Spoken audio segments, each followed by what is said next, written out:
Naquele tempo era uma diferença enorme, pá. Nos encontros de bandas do Alto Minho, nós tínhamos orgulho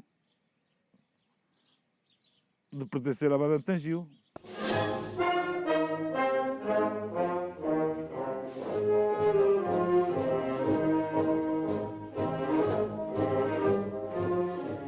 Uma pessoa humilde, com caráter, justo e, independentemente de ser na banda ou não, isso sempre foi uma forma de estar dele que se também transmitiu sobretudo na banda, não é? Uma forma correta e penso que toda a gente tem as melhores impressões do Sr. António, enquanto pessoa. Já nem falo como maestro, nem dirigente, nem como pessoa. Como pessoa, sim, era um exemplo.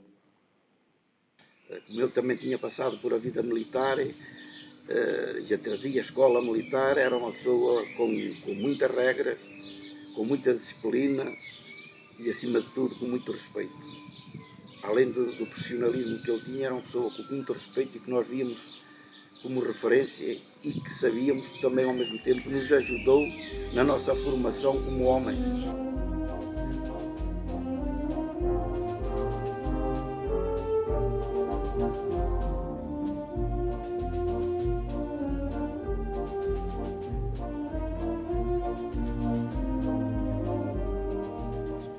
Para aquela época ele tocava muito clarinete e saxofone.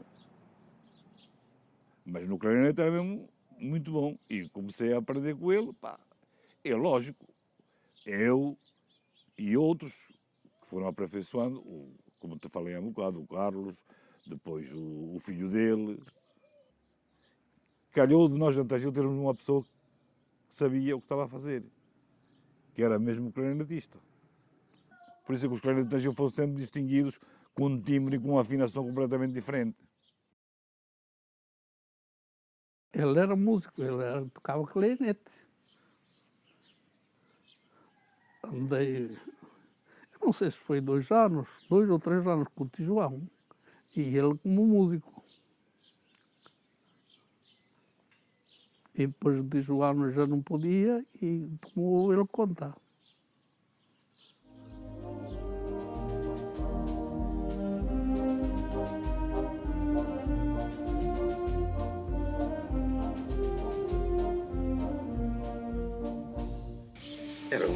Era ele, era o professor e maestro. Era que dava a formação musical e o instrumento. E a música era servida por tantas necessidades que a banda precisava, é que recebíamos a formação do instrumento. Dependia das festas. Íamos numa carreira velha, chamávamos a Licinha.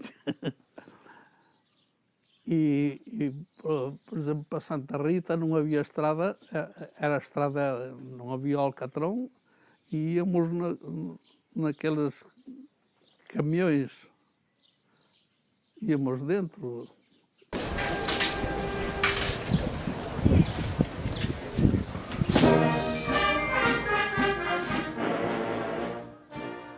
E assim, o meu pai sempre foi uma pessoa calma, nunca foi uma pessoa de conflitos e sempre tentou resolver as situações com diálogo. Nunca foi de nos levantar a voz, de uma coisa, e a prioridade dele sempre foi a família.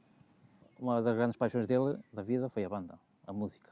E toda a vida acompanhou, desde que eu como miúdo, como Pedro, foi sempre a banda. E define o que ele é hoje. Ele era a banda foi o foco dele. E depois a parte da autarca, que também dedicou-se à freguesia a 100%. Eu já não, a 100% acho que é pouco, a 200%. O Sr. António, como presidente, era uma pessoa, primeiro, atenta, dedicada, empenhada naquilo que fazia, não é? E, sobretudo, procurava fazer o bem e sem interesse. Interesse sim na freguesia, mas não entregue em promover-se, mas sempre atento, e vimos que durante o tempo, especialmente durante o tempo dele, Tangil sempre foi pioneiro no desenvolvimento e em tudo que se foi conseguindo, não é? Porque era uma pessoa, sobretudo, atento. E, sobretudo, preocupado em resolver os problemas do dia-a-dia da freguesia. O Sr. António é uma pessoa naturalmente boa, não é? Portanto, desde que o conheci, o Sr. António mostrou sempre uma grande educação, uma grande atenção, para com o parco, sempre muito atento, muito generoso na forma de estar, na forma de falar, e nota-se perfeitamente que é uma pessoa de bom coração, naturalmente bom, onde não há maldade, onde procura e procurou sempre a paz, procura sempre que esteja tudo bem à sua volta. E claro está que isso lhe vem de firmes valores que recebeu, e eu, graças a Deus, tive o dom de conhecer o seu pai, que faleceu já com alguma idade, e portanto o pai, o Sr. César, era um bocadinho o reflexo daquilo que é o filho, e portanto ele recebeu isso em valores na família. Isso espelha-se depois no seu ser cristão na comunidade, evidentemente. Em todas as situações que ele esteve integrado, nunca houve um conflito com ele. Ele sempre com calma, sempre a falar com as pessoas, sem levantar a voz. Eu nunca vi o meu pai alterado, nem connosco. Só a nível familiar não fazia, e fora também não fazia. Era sempre com calma. Nós às vezes até vamos dizer, deixa-te. É com calma que as coisas se resolvem. Eu tinha uma coisa que hoje em dia chama-se, como é dizer, que hoje até se aprende, mas ele já nasceu com ele, que é ser líder. Mas ele já tinha isso nato dele, tanto na banda, depois que se falares, como na junta, como no presidente da Assembleia, como presidente ele esteve à frente de quase tudo aqui em Tagil, pá. Já era nato dele.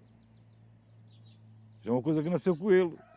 As obras mais importantes dos mandatos dele foi, primeiro, a fixação, embora provisoriamente, da escola C+S, ou seja, trazendo para aqui o segundo e o terceiro ciclo. Até então o segundo ciclo era na telescola e criou em condições provisórias. E sobretudo o grande passo foi quando fez a escola nova.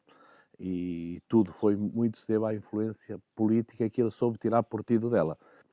Foi também importante todo o trabalho e fruto, no fundo, da profissão dele, da criação e fixação do Centro de Saúde em Tangil.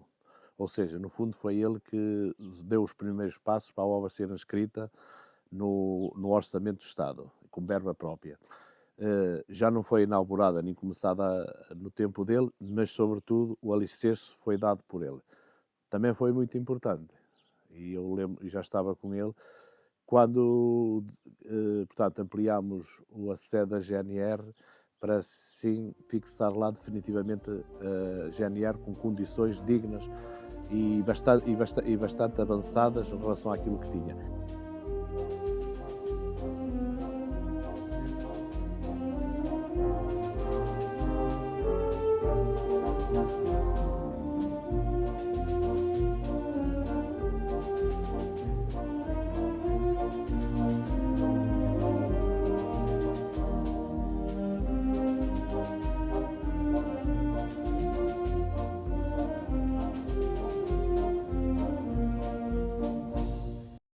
Tem uma marca que jamais será esquecida enquanto pessoa, enquanto cristão e membro muito ativo de uma comunidade crente, como é a comunidade de Tangil, não é?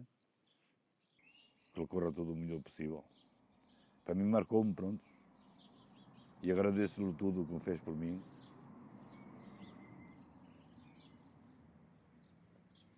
Pá, que é uma inspiração para mim. É uma inspiração para mim, sobretudo agora nesta fase da minha vida e de responsabilidade, que tenho essa percepção do trabalho que ele teve.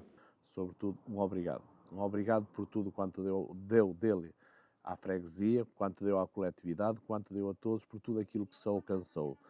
No fundo, opa, além de ser um professor de todos nós, é aquele tipo de pessoa que devia ser, pá, não devia ser eterno.